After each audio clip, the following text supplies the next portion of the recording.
pour réaliser vos rêves, pour faire de vous un homme et capable de s'impacter personnellement et d'impacter positivement sa communauté. Seulement, docteur, nous connaissons mon cap. Docteur Jean-Robert qui a parlé 4 jours sans camper. Mais je dis, il y a 20 minutes. Merci, cher maître. Merci, Winter Célestin. Merci, l'équipe de Winter, pour cette invitation. Et au nom de la Chambre de commerce du Centre, je présente mes très sincères félicitations et un remerciement chaleureux à Clarence et Enoni pour leur présence au plateau centre. Vous deux, vous avez rendu un service énorme à cette communauté de jeunes. C'est une grande contribution que vous apportez dans le développement de ce département.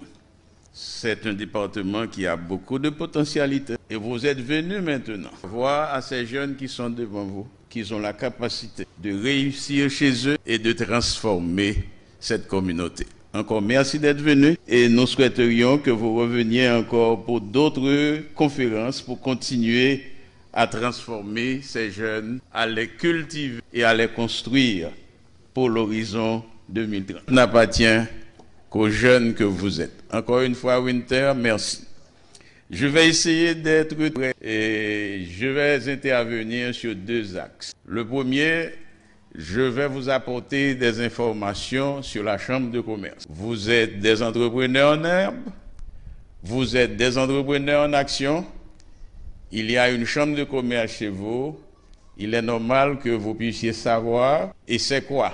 Quelle est la raison d'être de cette chambre? Une chambre de commerce, c'est une association d'entreprises et d'entrepreneurs avec une mission fondamentale de contribuer au développement économique, social de cette communauté, de ce pays, de cette nation. Les chambres de commerce ont aussi une mission accessoire, c'est d'assurer aussi les intérêts de leurs membres, de participer à la formation de ces membres, d'aider ces membres à se construire leur business, à faire progresser leur business. Donc il y a une double mission. D'abord, contribuer au développement économique et social et encadrer les membres pour qu'ils progressent dans leur activité. La première chambre de commerce qui était créée dans le monde, était créée à Marseille. Marseille, c'est la 5e ville de la France en 1599. C'était l'un des plus grands ports maritimes, étant donné que à cette époque, les entrepreneurs français marseillais faisaient face à la piraterie maritime. Ils avaient compris la nécessité de se regrouper ensemble pour défendre leur entreprise. Donc l'objectif premier de cette première chambre mondiale du monde, 1599, c'était de s'organiser pour faire face à la piraterie maritime. T'es un flibustier à cette époque, qui a attaqué navire sur la mer pour rançonner. Donc ils étaient organisés, qui avaient plus fort et pour être capable de faire business avancer. Haïti a toujours cette capacité d'étonner le monde. Haïti est la première nation de la Caraïbe à se doter de la première chambre de commerce et d'industrie en 1821 sous le gouvernement de Jean-Pierre Boyer. Nous sommes les premiers dans la Caraïbe et en Amérique du Sud à avoir une chambre de commerce. Déjà, vous voyez la vision que ceux-là qui nous ont précédés avaient pour le développement des affaires dans ce pays. Cette chambre s'appelait la Chambre de commerce d'Haïti. En 1967, François Duvalier, par un décret, a fixé la mission de la Chambre de commerce d'Haïti et qui va prendre une autre appellation qui sera appelée Chambre de commerce et d'industrie d'Haïti avec une mission renforcée et avec aussi une capacité d'influence le développement économique et social d'Haïti. En 2020, le gouvernement de feu Jovenel Moïse a doté les chambres de commerce de la personnalité juridique par un arrêté. Il y avait de 1821 à 2005 une chambre de commerce d'Haïti qui avait une juridiction nationale. C'est la CCIO, la Chambre de commerce et d'industrie de l'Ouest. C'est elle qu'on appelait la Chambre de commerce d'Haïti. 1821, 2005. 2005, l'impulsion d'une certaine partie de la communauté internationale, notamment l'Union européenne, on avait compris la nécessité d'avoir une chambre nationale. C'est une chambre qui est représentée par toutes les entités territoriales. Nous avons 10 collectivités, 10 départements, donc il faudrait qu'il y ait une chambre par département. Donc de 2005 à 2008, le pays dispose maintenant de 10 chambres de commerce et d'industrie, savoir une chambre départementale. Il y a la chambre départementale du centre, du nord-ouest, de la Tibonite, des Nippes, de la Grand'Anse, du sud, de l'ouest. Donc l'ensemble des 10 chambres départementales maintenant deviennent la chambre nationale. Et cette nationale s'appelle CCIH. Nous sommes dans le plateau central. La chambre du plateau central s'appelle CCIC. Si vous allez dans le nord-est, ce sera CCINE. Donc dans chaque département, il y a une chambre de commerce avec une vision particulière, une mission fondamentale de contribuer au développement de ce département dans le secteur des affaires. Et cela aura un effet, je dirais, bon. Lorsque toutes ces chambres, de manière synergique, se mettent ensemble pour travailler, on peut espérer que le secteur des affaires pourra créer des emplois, pourra créer des richesses dans ce pays. À Hinche, la Chambre du Centre a été créée en 2008. Elle est très jeune, comme les autres sont très jeunes. Cette chambre devra être votre chambre. Si dans les affaires, il faut passer au bureau de cette chambre, qui est à la rue Paul Eugène Magloire, à l'étage à Socop. Le bureau est ouvert de lundi au vendredi pour recevoir. Le bureau est à votre disposition pour vous donner toutes les informations nécessaires au développement de votre entreprise et vous accompagner dans les démarches légales pour la légalisation de vos entreprises pour que vous ne restiez pas dans l'informel avec votre entreprise. La Chambre est là pour vous accompagner, pour vous aider à réussir dans votre entreprise. C'est sa mission. La Chambre ne va pas vous donner de l'argent, mais la Chambre va vous donner ce que l'argent ne peut pas donner, la formation pour vous aider à réaliser le rêve qui vous habite. C'est le premier axe. Le second axe ne serait que le résumé de tout ce que ces deux premiers intervenants ont dit en matière du développement personnel, en matière du développement de votre entreprise. Je vais essayer de synthétiser à ce niveau.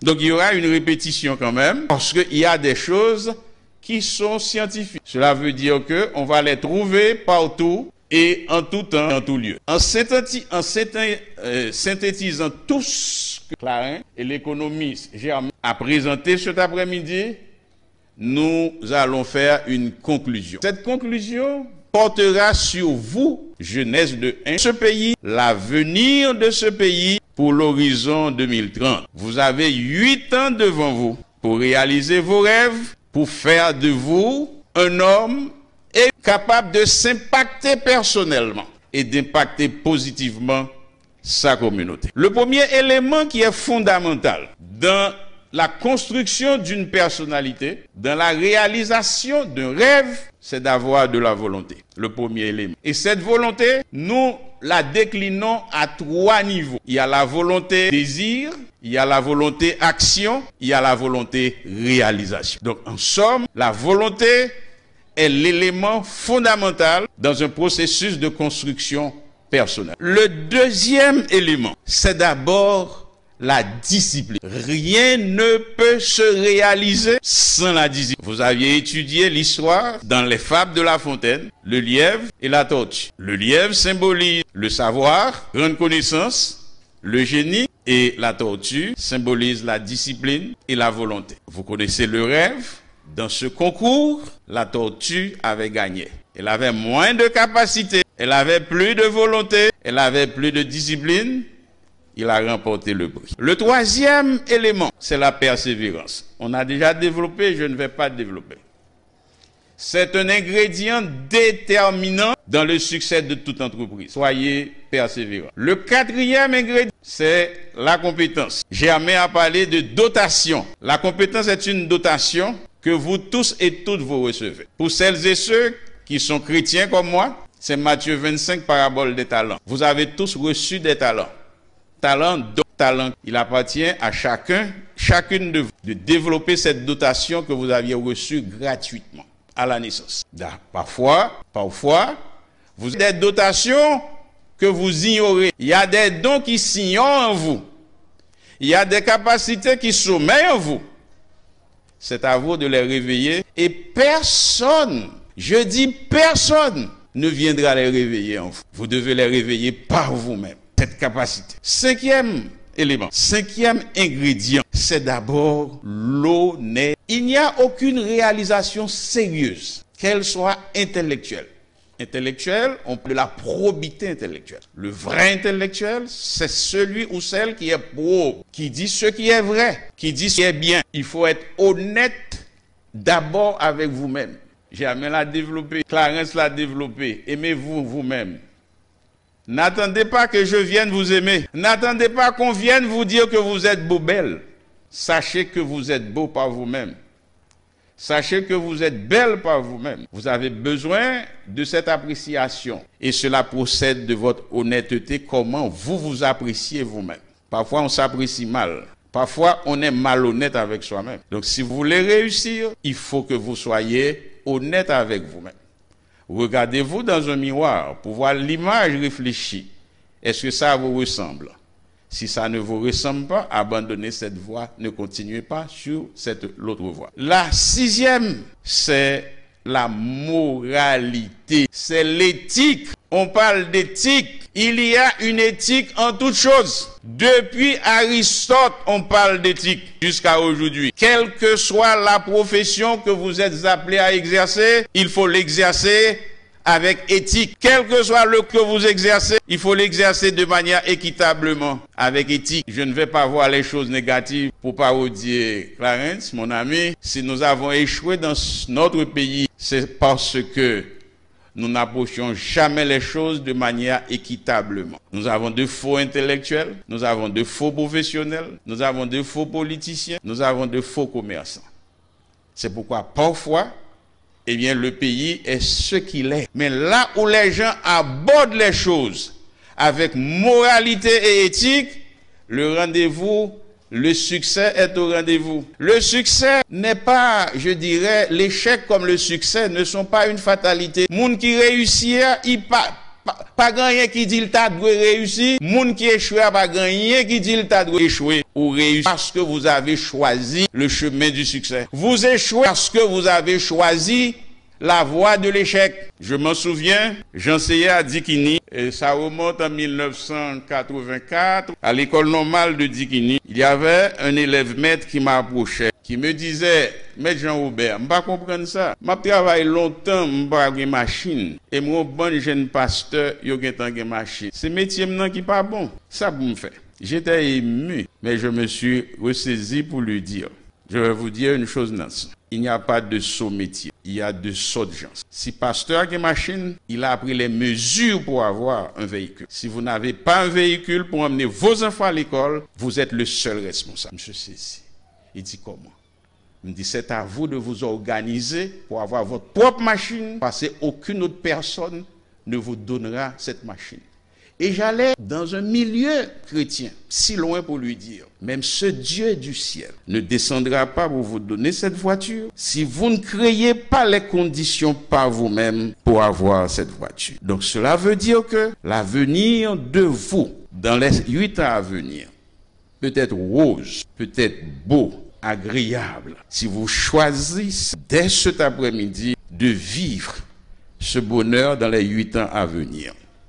Et le 7e ingrédient, c'est l'enthousiasme et la générosité. Il y a la théorie, la générosité réciproque. Vous plantez un grain de maïs, pied maïs à bas ou parfois 2-3 épis maïs, et chaque épi maïs qu'on a 30 graines là-dedans. Mais son grain au début. Vous plantez un grain de pois, il y a 10 gousses pois.